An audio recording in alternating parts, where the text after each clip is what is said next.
Cancer healer centre a new beginning. రాజకీయాల్లో మరొకసారి తలంబ్రాల తగువ మొదలైంది. దేవుడి పేరుతో బీజేపీ నేతలు రాజకీయాలు చేస్తున్నారని ఆరోపిస్తోంది బీఆర్ఎస్. అటు కేసీఆర్ కుటుంబం హిందూ ధర్మాన్ని అవమానించడమే పనిగా పెట్టుకుందని మండిపడుతోంది కాషాయ పార్టీ. ఈ క్రమంలో బండి సంజయ్ చేసిన కామెంట్స్ మరొకసారి భగ్గుమనేలా చేసింది. కేంద్ర మంత్రి బండి సంజయ్ పై భగ్గుమంటున్నాయి బీఆర్ఎస్ శ్రేణులు. మాజీ సీఎం కేసీఆర్ పై చేసిన వ్యాఖ్యలను బండి సంజయ్ వెంటనే వెనక్కి తీసుకోవాలని, లేకుంటే పోరాటం తప్పదని హెచ్చరిస్తున్నారు. తమ పార్టీ అధినేతపై తప్పుడు ఆరోపణలు చేసిన కేంద్ర హోంశాఖ సహాయ మంత్రిపై తగు చర్యలు తీసుకోవాలని డిమాండ్ చేస్తూ తెలంగాణలోని పలు పోలీస్ స్టేషన్లో ఫిర్యాదు చేశారు బీఆర్ఎస్ నేతలు. బండి సంజయ్ కు దమ్ముంటే రాష్ట్రానికి నిధులు తేవాలి తప్ప ఇలా అవాస్తవాలు మాట్లాడడం సరికాదంటున్నారు.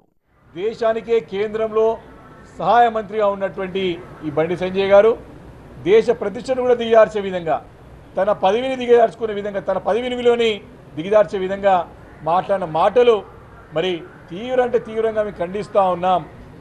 ఇదే రకంగా కొనసాగితే ఎక్కువ రోజులు రాజకీయాలు సాగవు. బండి సంజయ్ గారు, నిజంగానే నీకు దమ్ము, సత్తా, ధైర్యం ఉంటే తెలంగాణ రాష్ట్రానికి ఒక నేషనల్ పార్క్ తీసుకురా. ఇటీవలే కరీంనగర్లో పర్యటించిన బీఆర్ఎస్ వర్కింగ్ ప్రెసిడెంట్ కేటీఆర్ స్థానిక ఎంపీ కేంద్ర మంత్రి బండి సంజయ్ను టార్గెట్ చేస్తూ విమర్శలు సంధించారు. కేంద్ర ప్రభుత్వ విధానాలతో పాటు అయోధ్య అక్షింతలపై కూడా కమెంట్స్ చేశారు. ఎందుకంటే వాళ్ళకి ఎరికే బీజేపీలకు తెలంగాణలో వాళ్ళకి నూకలు చెల్లై ఏదో ఒక ఎలక్షన్ గెలిచిర్రు మొన్న అడిమారి గుడి దెబ్బల ఊరూరికి రేషన్ బియ్యం మంచి తలంబ్రాలని దానికి ఒక కథ పెట్టి, నేను చెప్పేది కరెక్టా కాదా? మీరేమైనా నిజంగా వచ్చినాయి అనుకుంటున్నారు? అయోధ్యకి వెళ్ళి అయోధ్య లేదు, ఏం లేదు. అయోధ్యలోనే వీళ్ళ మోసం పసిగట్టిరు. ఏం తెలియదు. ఏం చెప్తాడు ఆయన? ఒకటే తెలుసు ఆయనకు, ఒకటి మసీదు కూలగొడదాం, ఆడ శివం వెళ్తే మీది, శివం వెళ్తే మాది. గదొకటే ఎరక, మనకు ఇంకోటి తెలియదు. అయోధ్య అక్షింతలపై కేటీఆర్ వ్యాఖ్యలను తీవ్రంగా ఖండించారు బండి సంజయ్.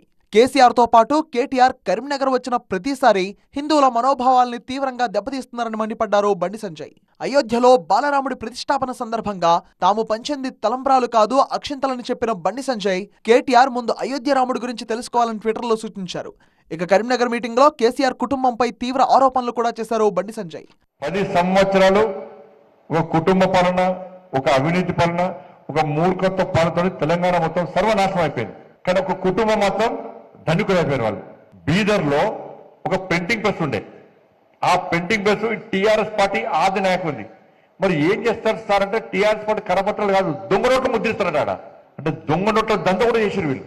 ఎన్నికలప్పుడు, ఉద్యమప్పుడు, ఎన్నికలప్పుడు బీఆర్ఎస్ వాళ్ళు టీఆర్ఎస్ వాళ్ళు పంచింది అన్ని కూడా దొంగ నోట్లే. పైసలు మొత్తం దొంగ నోట్లే, బీదర్ లో ముద్రించిన దొంగ నోట్లు అవి కుల్లా. బండి సంజయ్ చేసిన ఈ దొంగ నోట్ల వ్యాఖ్యలపైనే తీవ్రంగా మండిపడుతున్నారు బీఆర్ఎస్ నేతలు. బండి సంజయ్ కు దమ్ముంటే ఆయన చేసిన ఆరోపణలకు ఆధారాలు చూపించాలని డిమాండ్ చేస్తున్నారు. అటు బండి సంజయ్ కూడా తగ్గేదిలే అంటున్నారు. కేసీఆర్ పై తాను చేసిన ఆరోపణలు కొత్తవి కాదని, గతంలో కాంగ్రెస్ నేతలు కూడా అవే ఆరోపణలు చేశారంటున్నారు. అయితే ఇప్పుడు ఆ రెండు పార్టీల మధ్య ఉన్న ఒప్పందం కారణంగా కాంగ్రెస్ నేతలు మాట్లాడడం లేదని ఆరోపిస్తున్నారు. Cancer healer centre a new beginning.